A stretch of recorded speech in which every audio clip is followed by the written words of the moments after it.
Stop for a moment and listen carefully, because what is happening right now in the United States is not ordinary news. This is one of those moments that historians, analysts, and political experts will talk about for years. On January 7, 2026, the United States government made a series of moves and statements that have sent shockwaves across global politics, international law, energy markets, and military alliances. The United States has openly confirmed that it is actively discussing options to acquire Greenland, and officials have stated that the use of the U.S. military remains an option. This single sentence alone has triggered outrage, fear, debate, and disbelief across Europe and beyond. Greenland is an autonomous territory under Denmark, a NATO ally of the United States, and the idea that one NATO member could consider military force against another has shaken the foundation of international diplomacy.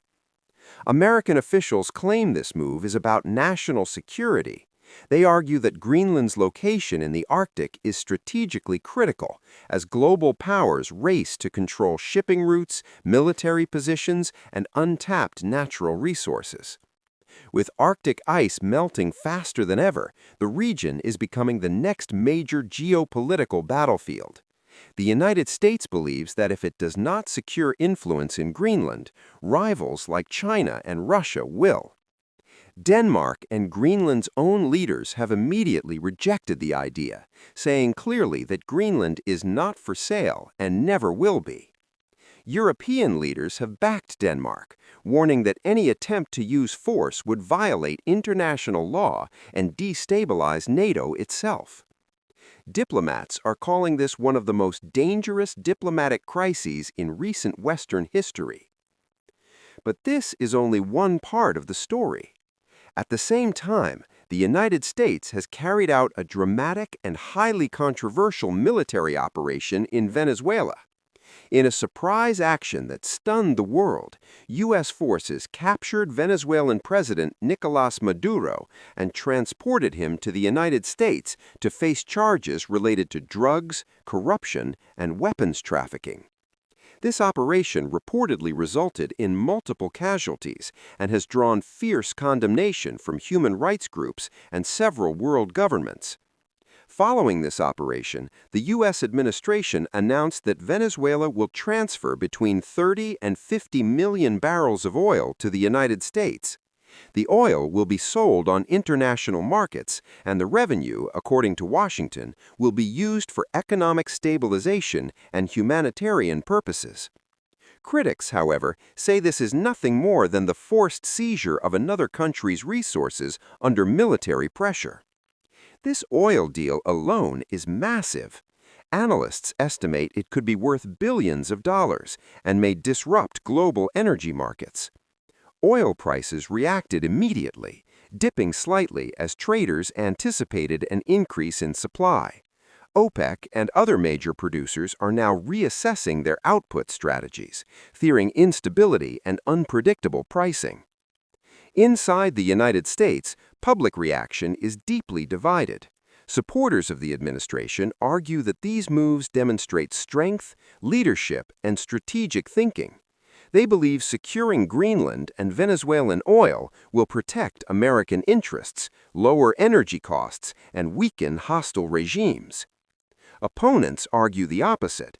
They warn that using military force to control land and resources sets a dangerous precedent.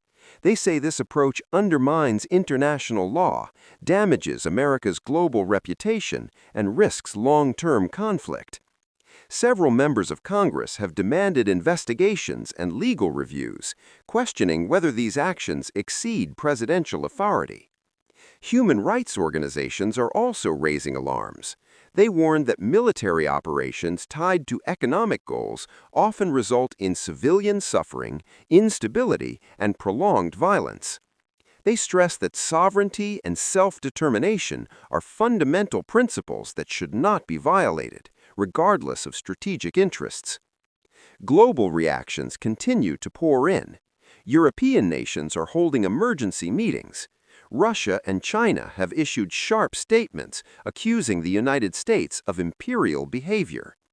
Latin American leaders are warning that the Venezuelan operation could destabilize the entire region. Experts say the implications of these events go beyond today's headlines. If the United States succeeds in asserting control over Greenland, it could permanently alter the balance of power in the Arctic.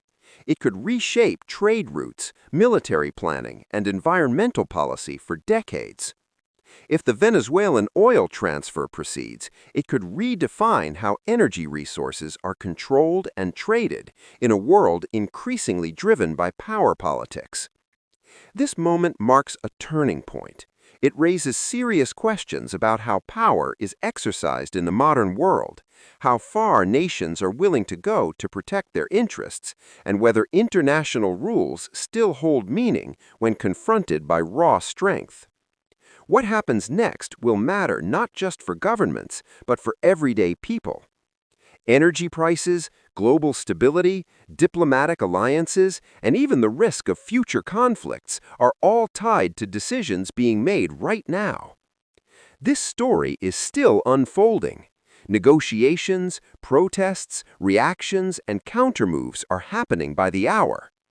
The coming days will reveal whether diplomacy can slow this escalation or whether the world is entering a more confrontational era. One thing is certain. This is not just another news cycle. This is history